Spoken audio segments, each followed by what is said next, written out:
So this evening, yeah, I'm going to give you a talk called Actions Have Consequences. I'd like you to note down anything that, particularly strikes you during the talk, that you might like to include in your life, or aspect you might to look at your life.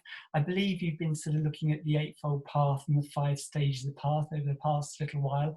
And in a way, I think my talk and my book is very much about living that out in a very practical way in everyday life.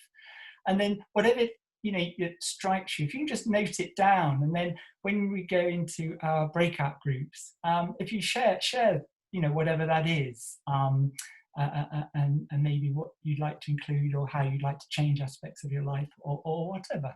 And we're coming up to an end of a year, a rather unusual year. We're probably heading into a slightly even different unusual year next year, and so it's quite a good way of just looking at how we might like to change our life, and what actions we might like to take, and what consequences we might like to affect.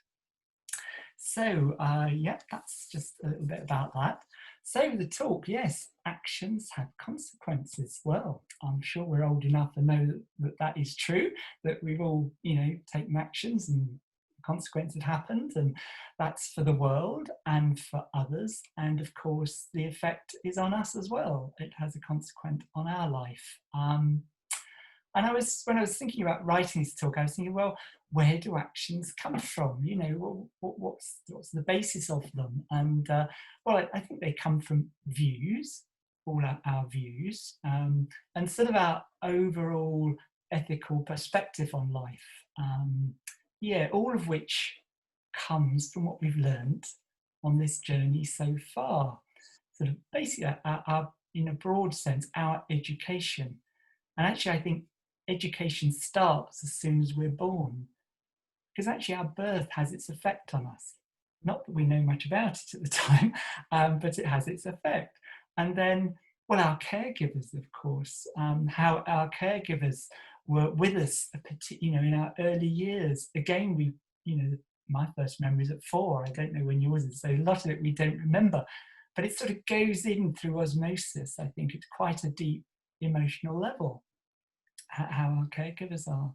And then, well, if you have siblings, I do. I have an older brother and a younger sister, and they're very different from me. We may look alike, but they're not like me.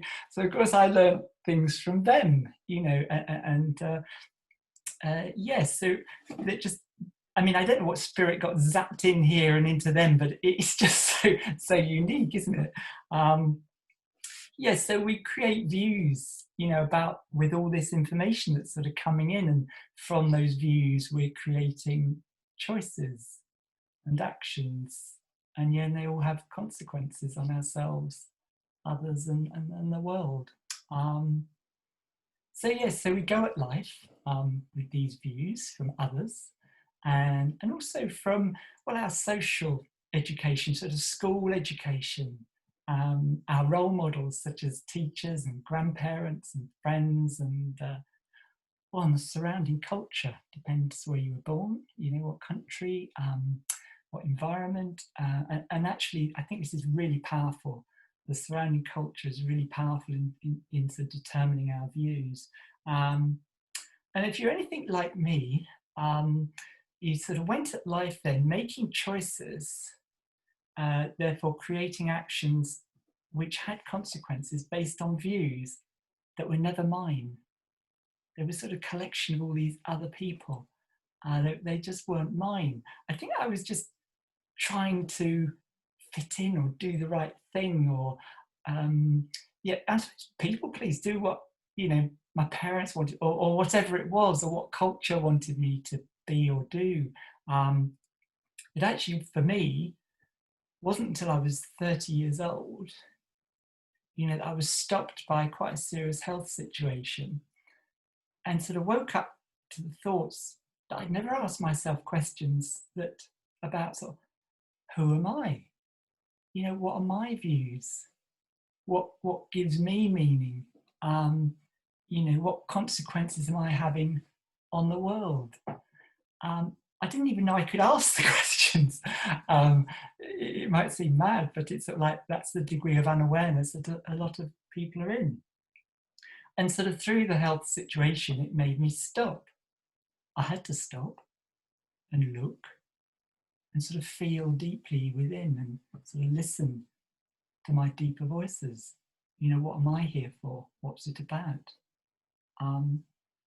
My book, It's Not Out There, helps you explore sort of answers to these questions and much, much more. Yeah, I think I basically realised that I'd taken on blindly, other people's emotional worldviews and sort of gone at life without checking in deeply with my own inner nature, my own unique voice, my own spirit. Yeah, it's sort of unique being. What gives this being meaning, and how can I be a force for the good and have good consequences in the world? Whatever again gets zapped into this physical collection of elements, it is unique to each of us. What work of art do you want to create? I believe we're all a work of art, and we're all creating our work of art all the time through our words that come out. We can, say lovely things, or we can be harsh and jagged, or, and our actions can be kindly or unkindly. And I just think we are a work of art, and at every moment we're creating the next, whether we want to be, beautiful and attractive and an exemplar of something very positive, or it can be quite ugly, I think.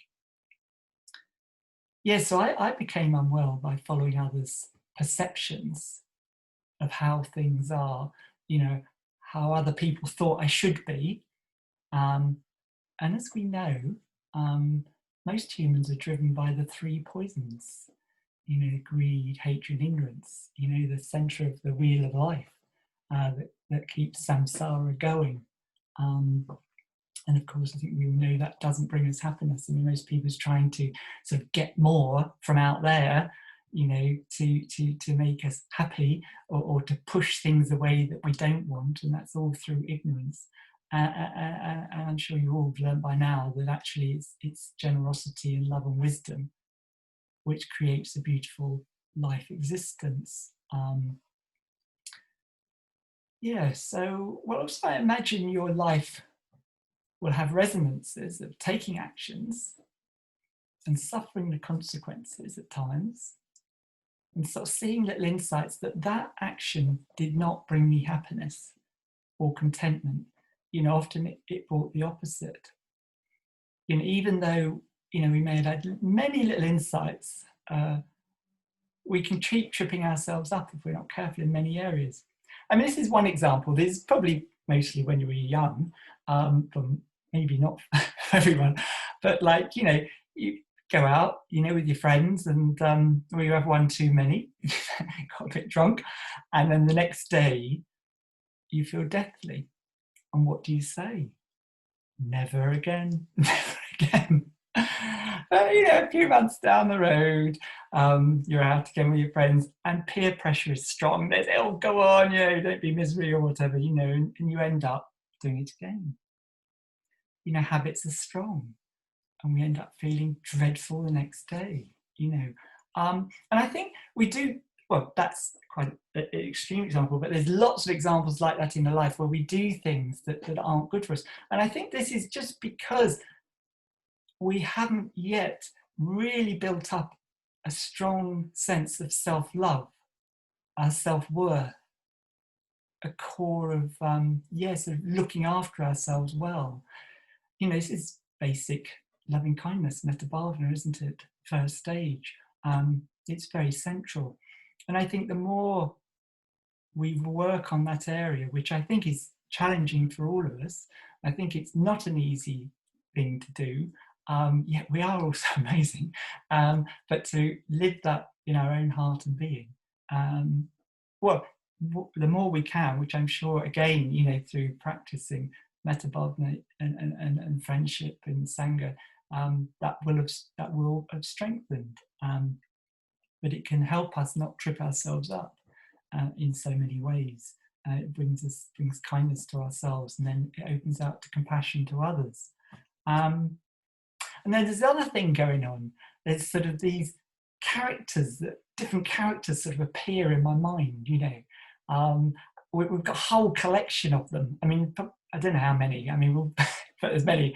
So, like, you know, one day, you know, well, I'm on a diet for whatever reason that is. You know, I'm on a diet, and I'm definitely doing it. I've got a strong will. That's it.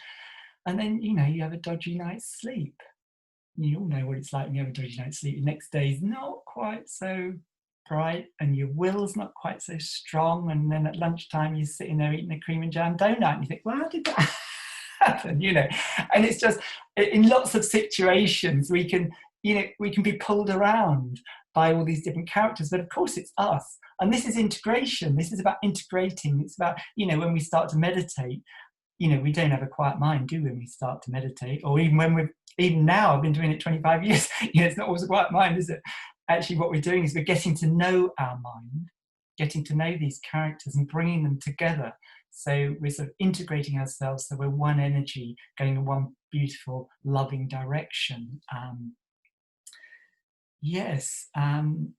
Yeah, and then when we're doing that, you know, we can go around, you know, well, with our speech, we can sort of leave a beautiful perfume in our wake, you know, rather than, you know, sometimes we, you know, if we're not integrated, we can leave a bit of a mess behind us.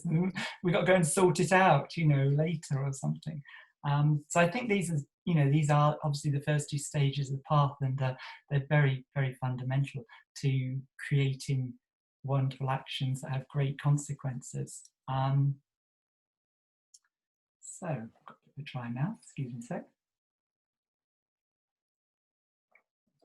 So, at some point, for you to be listening to me right now, you have been stopped by creating your own suffering in some way, or some suffering happening in the external world that's gone, oh, okay, it sort of wakes us up, and it's begged you to stop and look at your life and feel more deeply inside. Yeah, just how you're creating your life. Because often it's can be illness or losing work job or somebody dying or becoming ill or whatever, you know, that, you know, stops us, because we don't wake up very easily. Often it's something quite big. And in a way, well, my book comes out of this. You know, it's not out there. It's here. You can see the way it's written. It's not out there, but the it's here is much clearer. And so, because lots of people are trying to get it from out there, but of course it's here in our heart, who we are. And the more we really do love ourselves and integrate ourselves, we can then, you know, care for others, love others much more. And then out there comes amazing. It becomes amazing. You know, it's not the other way around. But we were trying to make life all right by getting the right partner or the right job or the right new phone, whatever it is from out there. But until we've really gone in here and seen what's meaningful to us in our life, and what's, yes, of utmost important, what we cherish in here, out there's not going to work. And so chapter 4 is called It's Not Out There, and it goes into a lot more about that whole arena. And of course it's us doing all the creating all the time, isn't it? I'm creating my life, I'm doing it right now, you're doing it right now. And there's no one else to blame for whatever the results are, because we are choosing it. And this is one of the great things about Buddhism, and one of the key things why I'm a Buddhist, is the Buddha says we have to take full responsibility for our life. We can't blame anybody. To blame is futile, actually. Yes, things happen, as we all know, that we don't want. And then, well, it's what we do with that, isn't it? That's the gap. That's okay. What's the best I can do, you know, in any moment? So often we can add second art, which, you know, just doesn't help at all. So yeah, who is creating your life? Who is acting? Who is speaking? You know, who is choosing your thoughts? Well, there's only one answer, I think. Yeah, so chapter 2 is called It's Never Not Now. It's never not now, is it? It's always now. Of course, most people miss most of their lives because actually life only happens now, in every now, doesn't it? But most people miss it because they're in the sort of memory of the past. Whatever you were doing half an hour ago, well, you might remember it, but it's not that clear. Or we can be carrying around with us stuff from the past that we regret or something, and so that can weigh us down now. Well, it's great to learn from the past, that gives us some wisdom, but we don't need to be weighed down by it. Or we're in the future, we're sort of looking forward, or often it's fearing or angsting stuff in the future, which I always find, the more I look at that, this sort of angsting, fearing, like to me, I'm 61 now, and I'm sort of thinking, oh gosh, there's all this retiring coming up, and I haven't got a great pension, I'm not going to be all right, and whatever, and there's all this can be going on. But, well, I've always coped. However bad it's been, or however good it's been, we've coped, haven't we? We're here. We've dealt with it. So it's about trusting ourselves. And then I think that really helps not fear and angst so much about the future. And therefore, we can more likely just be here now. And it's only now that we can make the wisest of choices. Because in this moment, I can feel the information from all my senses, all my six senses, my mind, what I see and hear. And that just brings the clarity of taking the best action possible to create the best consequence. It's never not now, and the more we can live in the present. And I truly think enlightenment's a bit like, because when you've had these moments, I'm sure, when you're totally present, it could be, often it can be in nature, you're watching the sun rising or sunset, or you're with a small child you love, and there's just sort of just really there with them, and there's magic there, and it's a aha moment, isn't it? But how many have you had this year?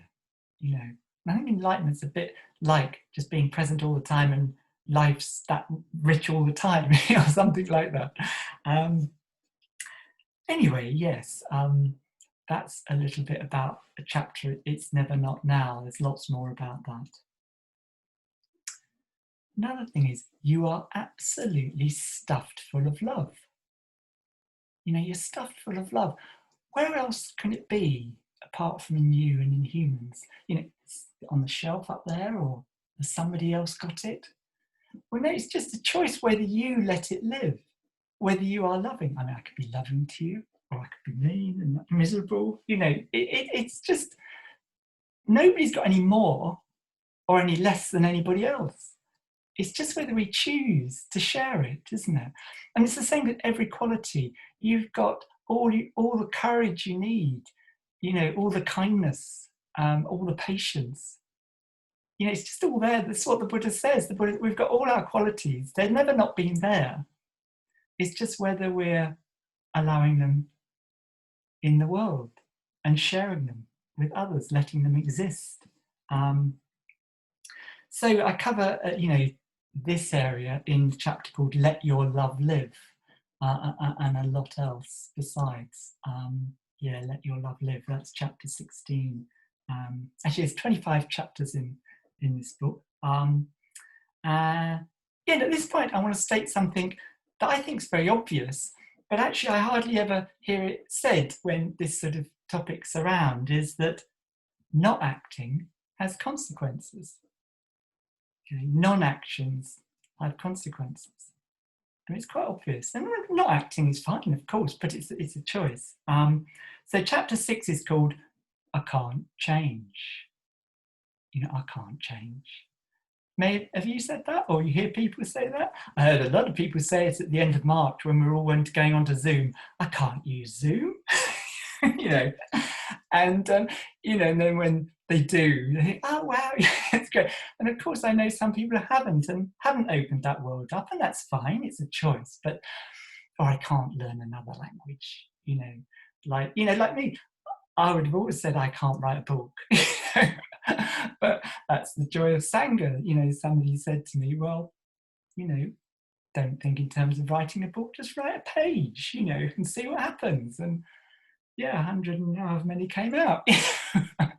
So the thing is, the fact is we are change. Not that we can't change, we are change, and we're changing all the time. We're changing now in this situation, aren't we? It's just how it is. The question is, how do you want to change? It's sort of a bit like the Buddha saying, take responsibility for life. It's taking the reins, what do I want to change? What am I becoming? What work of art, And so in this chapter, I can't change. I sort of touch on a lot of this arena. Okay, still with me? Nobody nodded off or disappeared? No? Okay, good. Lovely. Nobody can throw tomatoes at me in this forum, so that's even better.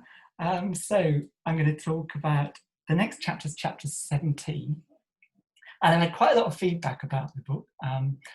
Really, I've had no negative, it's all positive. But what they say about this chapter is, a few people have said that it's their favourite, but they think it's the most difficult to live in life. So it's called Discipline is Enjoyable. Okay, discipline is enjoyable. And often you wouldn't put those two words together, would you? But actually, well, have you tried to start a daily meditation at home and get a daily practice going? It's not easy, is it? We need a bit of discipline, don't we? To get a practice going. And I mean, I know, and I imagine you know, that actually if I do have a daily practice, my life's more enjoyable. If I start my day with a meditation, life goes a bit more smoothly than if I don't. It's a bit more jagged. So we need discipline. It's a really good thing. And the sort of discipline I'm talking about is kind discipline. It's loving discipline. It's helping our life be enjoyable. It's not a harsh discipline. So I talk about lots of areas in this chapter, but I'm just going to touch on 3 of those areas now. And actually, it's sort of like looking at the fundamentals of your life, which I think sometimes we don't look at. And I think if we get these right, we're going to get enlightened quicker. We're going to have a brighter mind. We're going to have better energy, and we need these things, actually. So the 3 I'm going to look up is sleep, diet, and exercise. And I really believe and know for myself, if I get these 3 right, my life's much better, much richer all round. I think the discipline of getting a regular night's sleep every night and doing that, it's just huge. Now, I had the opportunity when I left London to go to Deal. I did need to rest. I'd overdone it at the LBC. One of my habits is saying yes too much, so I'd overdone it. So I had to have a bit of a break. But then I asked my body, because I'd got no work to do or whatever, what time do you like to sleep? I didn't go with the clock. What time do you want to go to bed? What time do you want to get up? Well, my body likes going to bed at 9, and it wakes at 4:52. That's what it does nearly every night. Okay, and I thrive really well on that. But it'd be different for different people. And I've built a life around that. Of course, I can't do it every night, but predominantly I can. And also what I've learned is, somebody told me this years ago, that if I get up with 2 or 3 minutes of waking, I'm bright for the day. My mind's bright and my energy's bright. But if I go, Danapriya, just have another half hour, go off for another half hour. When I next wake, I'm boggy. My mind's a bit more boggy, my body's a bit heavier, and actually that stays for the day. So, having the discipline of getting up within 2 or 3 minutes actually is no problem nowadays, because actually I know that gives me the brightness for the day, and my mind is much clearer. So, yes, that's a little bit about sleep. Talk more about it. And then diet. I don't particularly like the word diet, because often people go into all, strange sort of diets or whatever, but diet's just food and drink, isn't it? It's just what we're putting in our bodies. And of course it can be, medicine, or it can be poison. And I learned, I had to learn, because when I became ill when I was 30, it took me 8 years to get well. And one of the big things was about food, looking at food. For me, wheat, dairy, sugar, chili, bananas do me no favours whatsoever. They block my energy, give me a boggy mind. If I don't have them, I can be really, really bright, and really well. And it's working out for yourself. But I think sometimes we don't look at that enough, because what we're taking in is what we're becoming. It can't be anything else, can it? Yeah, looking at that, I think, is really important. And then the last one, exercise. I think exercising for our own ability, because we all have different abilities, but I think it's really important. I didn't do much exercise till I was about 8 years ago. I sort of seemed to get away without. But actually, then I decided, I really want to look after my lungs and heart some more. And I sort of thought, well, perhaps I'll run. I mean, you've got to find something you enjoy, as you all know, because if you don't enjoy it, you're not going to do it for very long. That's what we like, isn't it? So it's finding something you enjoy, but then we need discipline to keep it going. So I was watching a bit of some clips on YouTube, and it was just after the London Marathon that year, and they were interviewing the oldest guy who had just completed his 23rd London Marathon consecutive, and he was 86.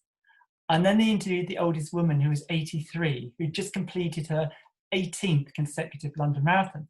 I thought, oh my word, Danapriya, I can trot along the seafront for a few kilometres, if they can do that. I've got no excuse. So that encouraged me and inspired me. And actually now I run to 4 or 5 kilometres 3 times a week, and it's wonderful. I go out along the seafront or through the countryside, and I don't want music or Walkman. I'm just me and nature and out there, and I benefit from it. I really feel as well now as I have at any time in my life. And I'm not particularly young. I often say that, I might die today. I don't know, but I'm going to die healthy. So I think there's a lot more in this chapter that I think is really important to look at. There's the discipline of not buying. That's one of them, which is very interesting. So yeah, that's that chapter. Yes, I'm just going to talk about one more chapter. I'm just talking about 6 chapters. Remember, there's 25 in there. This one's chapter 7. What we dwell on, we become. It's a bit like what we eat and drink, we become. What we dwell on, we become. So it's just this how much news have you watched since the end of March? How much of that drama have you taken in? Did you watch all that Trump stuff? I mean, my God, it isn't going to help any of us. Do we really need to know it? All we need to know is how to keep safe, I think. But actually, it's like, or what do you read? Is it what you want to become? Who you mix with? Are they helping you become who you want to become? And and are you helping them? And then, like movies, I haven't watched a horror movie or something with bad language for years and years. It's just not what I want to become. Or I've never played any games on some sort of computer. They all seem to be about war when I see my nephews. And I don't want to do that. I have got one addiction which I'm going to share with you, and that is I am addicted to romantic movies. And I can watch one a day, but hopefully it's making me become more loving. So we have to sort of choose, what we want to become, and it's us choosing. So we're nearly there with this talk.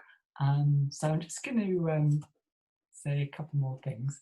So actions.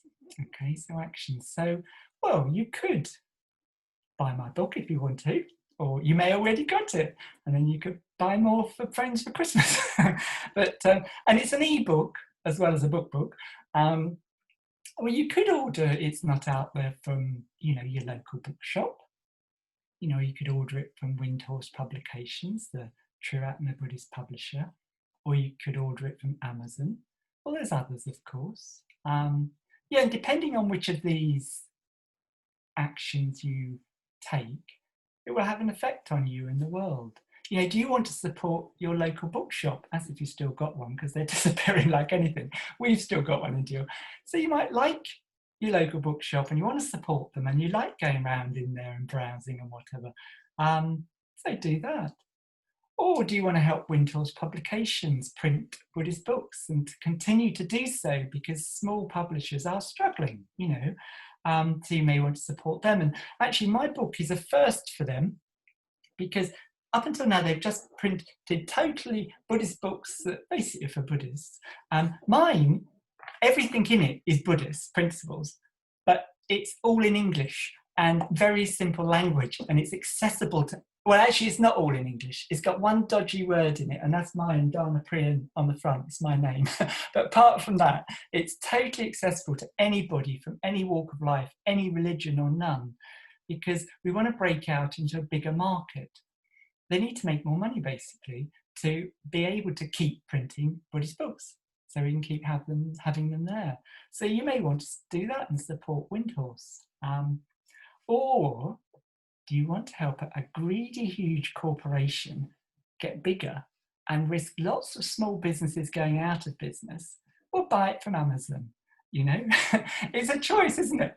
But it has an effect. It has an effect. And of course, this is true of all our choices with, well, you know, what power we use in our homes. You know, are we using, whatever, I can't remember, think of the word of it, you know, sources that are regenerative. Anyway, it's not quite the right word either, but anyway, hopefully you know what I mean. But all our choices have an effect. You know, what choice do you want to have on, you know, what effect do you want to have on the world, on yourself and others? Well, if you do buy my book, and even better if you read it, do let me know what you think about it. I'd really like to know. It'd be really helpful. I've just started book 2, so the more I can find out about this one, the better. Yeah, let me know. I've got a website, danapriya.org, O-R-G, not difficult. Just let me know. You can send a message through that. You know, why this book really arose was that last year I was 60, and I thought, what's this next decade about? What do I want this next 10 years to be about? Well, let's see if I've got 10 years, you know, let's be hopeful. I came up with this phrase, I want to share what I've been given. That's what I came up with, because I've been given to by so many wise people, by so many kind people. You know, I've been to lots of retreats, I've heard of lots of Dharma talks, you know, just lots of one-to-one time with people further on than me, or my peers, and we all learn things from each other. And I just thought, I've got journals stuffed full of notes from retreats and talks, which were just sitting on shelves collecting dust. So I thought, no, let's open them and share it. So that's where It's Not Out There's come from. You know, and we are amazing as humans, you know, and we have all the qualities we need to sort of see differently and live an extraordinary, ordinary life. And I hope this book, or it's my biggest hope, is that it helps our human predicament, and any human. I want to help any human from any walk of life. And I hope, you know, it just helps us, you know, take great actions that have amazing positive consequences on ourselves, others, and the world.